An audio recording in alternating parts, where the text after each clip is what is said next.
नमस्कार मंडळी, श्री स्वामी समर्थ.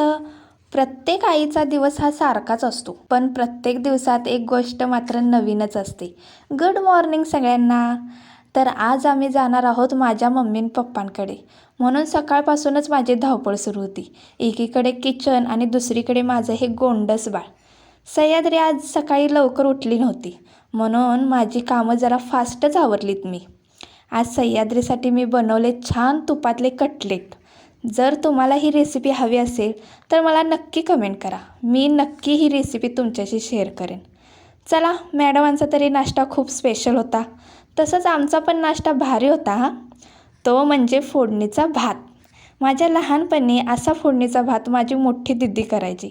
ते दिवस खूपच भारी होते. आता सह्याद्रीला खाऊ भरवायचं म्हटलं तर बरोबर 1 तास जातो माझा, कारण मॅडम किती ड्रामा करतात हे बघा आता तुम्हीच जरासा. चला तर मग तिचं सगळं आवरून मी आमचं जेवण करायला घेतलं. आज बनवणार आहे मी फणसाच्या कोयलीची भाजी. कोणाकोणाला ही आवडते मला नक्की कमेंट करून सांगा. जी माझ्या मम्मी पप्पांना खूप आवडते, आणि ही भाजी मी बनवून त्यांना घेऊनसुद्धा जाणार आहे.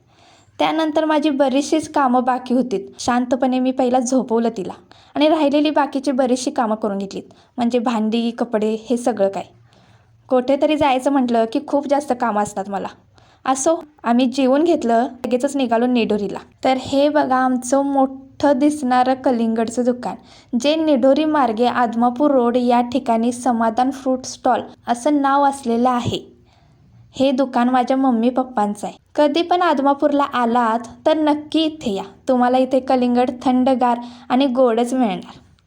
बघा आता सह्याद्रीकडं कशी कलिंगड पण खाते आणि लगेच आजीजवळ जाऊन बसली. आईचं आणि तिचं बॉन्डिंग जरा खूप भारीच आहे. आईला पण सह्याद्रीला भेटून खूप छान वाटले. आजी आणि नात रमलेल्या बघून लगेच माझ्या आहोने गिऱ्हाईकं केलीत. मग आम्ही निघालो आदमापूरला बाळूमामांचं दर्शन घ्यायला. आज खूप जास्त गर्दी होती हां. सगळी बाळूमामाचे भक्त रांगेत उभे होते दर्शनासाठी. आदमापूर हे आमच्या गावापासून फक्त अर्धा किलोमीटर आहे, त्यामुळे आम्ही सतत इथे येत जात असतो. सह्याद्री तर आदमापुरात खेळण्यातच रमली. ती काही केल्या यायला तयार नाही, पण आम्हाला परतसुद्धा इकडे यायचं होतं, त्यामुळे आम्ही लगेचच बाहेर पडलो. घरी येताच सह्याद्रीसाठी पटकन जेवण बनवायला घेतलं, कारण आधीच आम्हाला खूप उशीर झालेला होता. पण आमचं जेवण काय सह्याद्री करू देईना, म्हणून मग तिचे पप्पा तिच्याशी खेळत बसले. बघा दोघे कसे खेळतायत. तर असा होता आमचा पूर्ण दिवस. व्हिडिओ कसा वाटला हे नक्की कमेंट करून सांगा, आणि व्हिडिओला लाईक, शेअर आणि सबस्क्राईब करायला विसरू नका. भेटू पुढच्या व्लॉगमध्ये.